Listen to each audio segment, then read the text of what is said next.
Welcome to a very special episode of Travels with Bill. I am so glad you've come. Tonight we're looking at Mistletoe magic at the Swan Valley Historical Museum. Everything you see is all one Christmas display at the museum in Swan River. It's amazing and I can't wait to share it with you because of all the places we've been, all the lights we've seen, this is the one that I work on and put up, well, a few of these lights anyway. We're here at McKay's store taking a look at the little snowman out front. Of course, the old gas pump is there too. We've got a deer sitting here. Doesn't look like it's ready for the holidays. You could imagine just walking on in there and buying something at the general store, couldn't you? Well, the Swan Valley Historical Museum isn't just one building, it's a whole heritage village, and if you've never been here before, you'll be amazed by all the stuff you're about to see. We're walking down Main Street here, first past McKay's store, then to the blacksmith. Check out these neat little guys in the window. We'll have to get real close so you can see the color here. Oh, I see red and green and then the yellow candle up at the top. Isn't it cool? So you wonder to yourself, where do all these lights come from? Well, that's the story I want to tell you tonight because it's a story that I think is really special. This is year 4 of Mistletoe magic at the museum. It all started, well, 4 years ago. It was a night not unlike tonight, kind of cold outside, and there was discussion of should there be a Santa parade, and there hadn't been for a couple years, and some people wanted to bring that back. Well, it wasn't going so well, the parade route wouldn't work, and the decision in the end was to have a walk-through parade. So the parade floats were brought here to the museum, set up along the path, and that was the first time there was a Christmas light display. Well, that got a lot of people's attention, and it wasn't too long until a committee was formed and more people were talking about it, and a bunch of folks came together with the idea of decorating the entire Heritage Village. Well, it got done. The next year was huge. Sleigh rides for the kids, hot chocolate, hot dogs, cookies, you name it, it was great. It was also about minus 35 that night, but 1,000 people came out to see us, at least 1,000, maybe more, and it was so much fun. And then COVID happened. Well, year 3, we only put up about half the lights because we didn't even know if we could open with health restrictions. But now in year 4, Mistletoe magic is back, and that's what we're looking at tonight. Here's the Lady Hubble School, complete with a mailbox for the Lady Hubble teacher. The way this works is volunteers adopt buildings, and then they put up the lights. Now, there's a main committee that helps out and does a lot of the other stuff, but different buildings here are all picked by different people, and then the decorating happens. Look at the church. See the steeple? Way up to the top of the steeple? Well, that's always a fun one. Nice and tall, isn't it?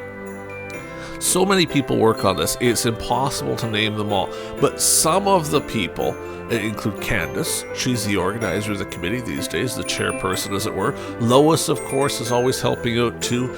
Neil is part of it. Tim is a big help. Phil helps out quite a bit. And you know what? So many more people that come out and make sure they are part of it. And I'm going to show you in a bit here what I worked on because it was so cool. We'll get to it. See the little spruce tree out there? That bell rings in the summertime. You can give it a ring. Ah, it's pretty neat. I like this green spruce tree out back. I'm always a sucker for green trees with white lights, right? Now, this display is open every single night until I think it's January 8th this year, 2022, so you can come on out and see this. It's a tourist attraction. People come from miles around. People come from Dauphin, they come from Yorkton, they come from the Paw to see these lights. Well, you can see why, right? There's so many of them, and you'll see a bunch of vehicles here as we're filming this.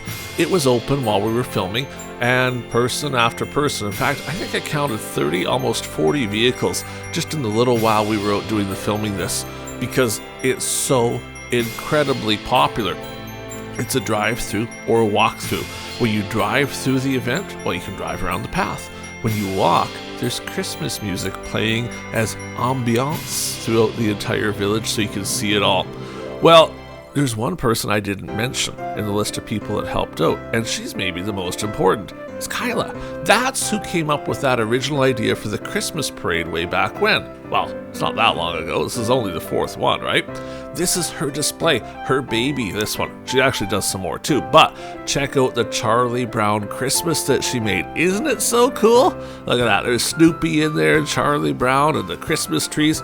Well, those trees look a lot better than Charlie Brown's tree usually looks. And then the rope lights hanging along, some of them going through the snow there.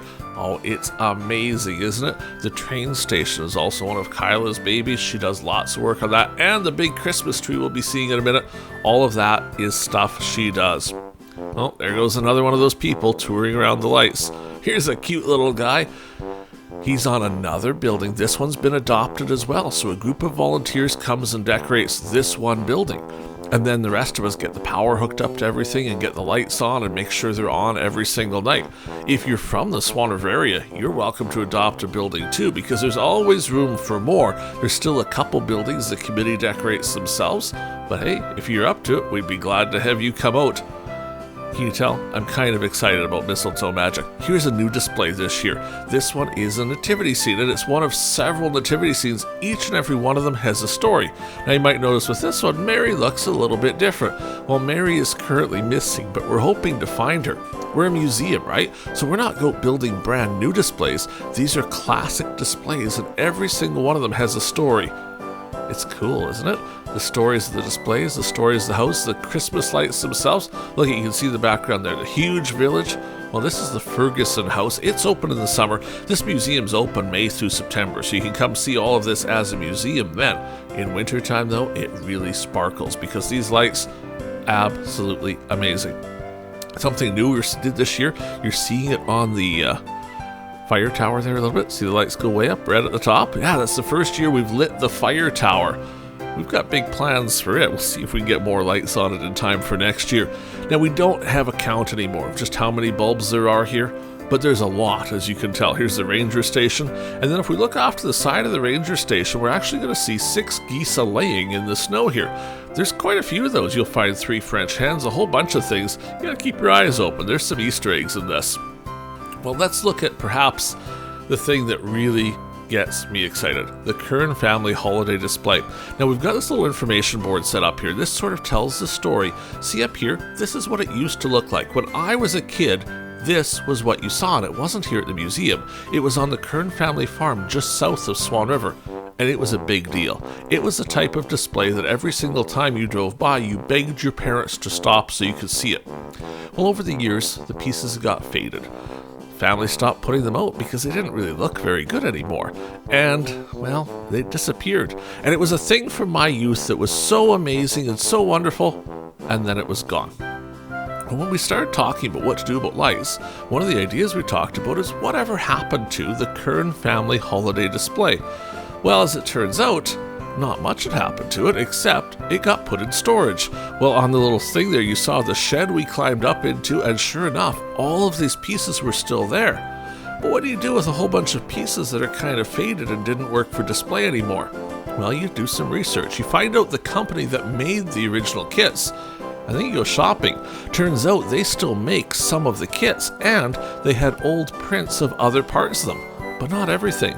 Some of it we had to find collectors from all across Canada and the US to piece the sets together, but we got new coverings for them. And in many cases, it's the original coverings that came on the original pieces. We've put them on, recreated the pieces. It's the original wood. All that's changed is we stuck a new layer of picture on top of it. And what we're going to show you with Santa House there in a minute, the original pieces back from when it was originally made. And now they look incredible, just like they did when I was a kid. And if you haven't caught on to why people are so excited about Christmas lights lately, it's that nostalgia, right? We all remember as kids. Well, here it is, Santa's Workshop, probably my favorite piece of the collection. And that workshop building, the paper for it cost $500. Seriously, it did, because we had to buy it from a collector. They had originally, the person that bought it, 1976, I think it was, bought it from a newspaper ad, had it at home, and never built the thing. Then eventually it ended up in an estate sale. It ended up with a collector who had it listed for sale, and while we negotiated for a while, you could only get a collector down so much, and pretty soon, well, we paid the money because it was the only place you could get Santa's Workshop. It hasn't been in print for years with the original company.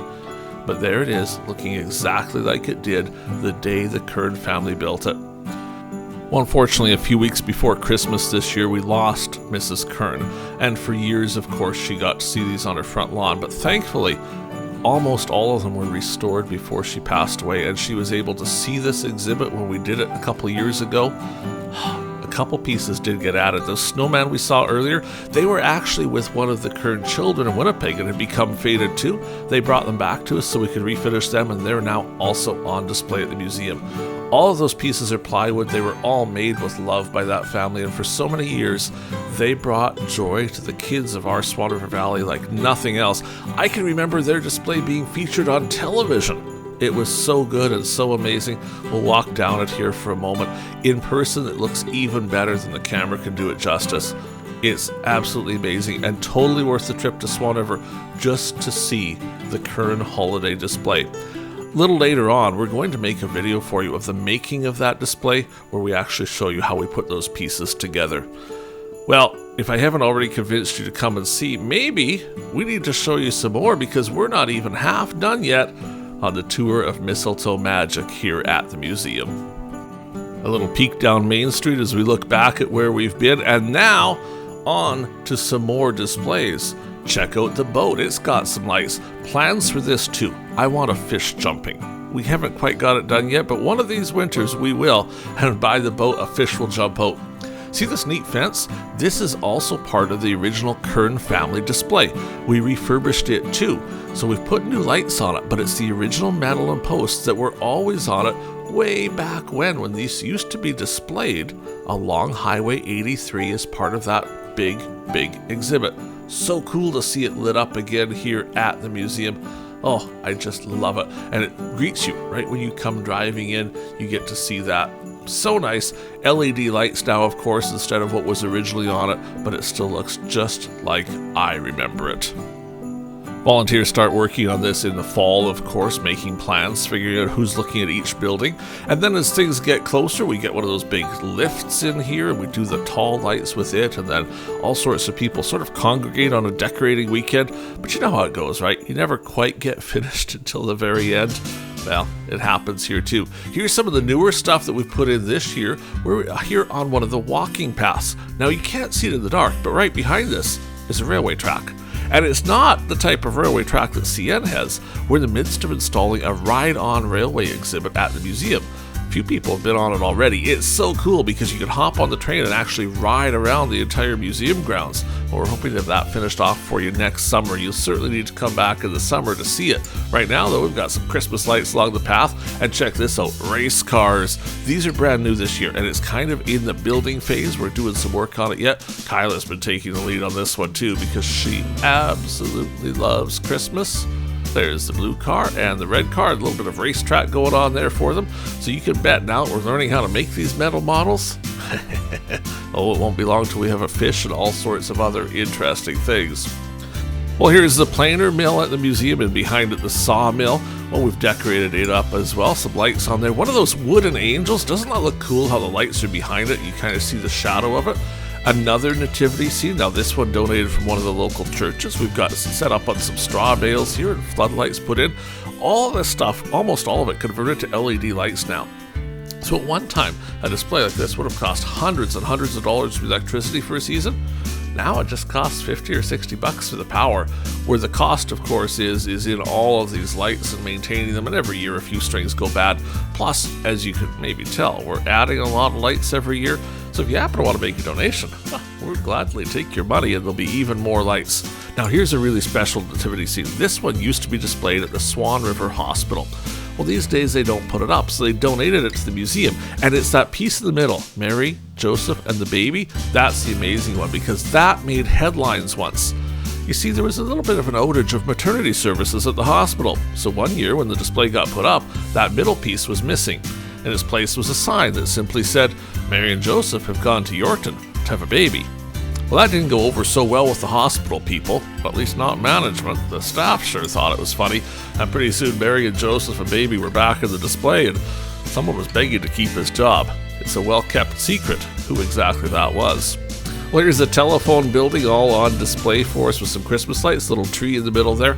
And we've decorated all of this, of course, so you can drive through. In fact, you see some lights here from yet another one of those vehicles driving through.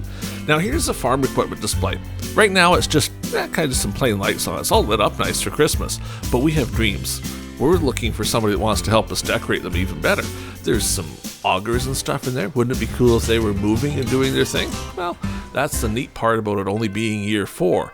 Every year we get to experiment a little bit more, try some more things, try this, try that, see what works, and make the display even bigger. Well, as you look across the yard here, oh, look at that. I see a train station and so much more. We better go check all of that out as well. This house has a story too. It was going to be a cabin on a lake, but turns out it couldn't be moved because it was too big. Well, it got abandoned for a little while, and eventually an agreement was reached to install it here at the museum. Kind of cool, eh? It's an 8-sided house. You'll have to come check that out in the summer. You can walk around and take a look at it. The train station here has a boxcar out in front of it. Now, there's so many people driving through tonight. Sometimes their lights are annoying, but right away here, they're going to be quite helpful because they're going to drive by so you can actually see what the boxcar looks like in their headlights as they pass on by. Red wooden boxcar with all the lights put up on it. Again, the train station, it's a Kyla thing, and she does a pile of work on this. See the little jigger out in front? Kind of cool. Reminds you of Kenora, doesn't it? This is Bozeman Station. It was moved here to the museum grounds from Bozeman, and it's decked out for the holidays, just like everything else in the Heritage Village. So very cool. Well, let's let a bit of the traffic go by because they're building up behind us here again as we walk on through the display. A lot of people do choose to walk the night. We were out, a few people walking. It was kind of cold, as you can see from the exhaust there, but wasn't too bad. Well, here's a little log cabin for you. This one, like everything else, full of wonderful displays in the summer, but at Christmas with the lights on the little ramp there, the wreath on the door, doesn't it look amazing? A little bit of decorations in the tree, and then we get to our clay oven building. Inside there's a clay oven. On our demo days, we do all sorts of baking in there for you, but tonight it's all decorated for the season. The year when we could actually have people out for the opening, we had this opened up, and that's where you got the hot chocolate. Boy, we're sure hoping COVID's over by next year because we'd love to have another opening of the lights. It was so much fun to have so many people out walking through and enjoying it. It's been 2 years now, we haven't been able to do that, but fingers crossed, next winter we will be taking care of it in huge style when everybody finally gets to party. A couple reindeer here. Check out the sleigh though, that's the really important part. Isn't that cute? This is kind of an authentic sleigh. We're very careful with it. It's part of the museum collection, but we decorate it up for Christmas and it looks so nice set out there so everybody can see it. Right beside it, of course, is the museum office building. We should probably take a look at that too. Now, we haven't done a bunch here. Just some lights in the trees and lights over the door. Just nice. See the Grinch there? Well, last year when you weren't allowed to get out of your vehicle, that's right, the health restrictions were so bad you couldn't get out and walk. We had to supervise the site every night to make sure nobody went walking. Well, the Grinch was there giving you instructions. This year, thankfully, we haven't had to do that, at least not yet. Fingers crossed we get through the whole season without it. Well, a few lights go down the driveway there, and then, well, there's this really cool thing. See the steam engine? This is one of my projects. Well, the wheel specifically.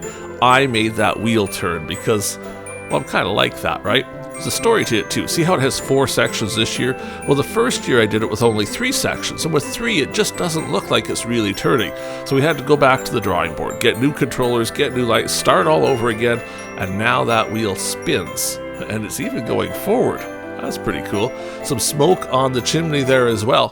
Now the way this is set up, of course, is we have a controller doing this, so those lights are all timed to go off and on and do their things.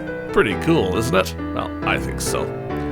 You know, I have loved having you here at Mistletoe Magic, and there's so many things I wanted to tell you about it, and there just wasn't time. Watch later on for that Making of Mistletoe Magic video. That'll be sometime in the spring, and you will see how we put this all together. You know, the best way to see that is to subscribe to the channel. Then when we post that video, you will make sure to see it too.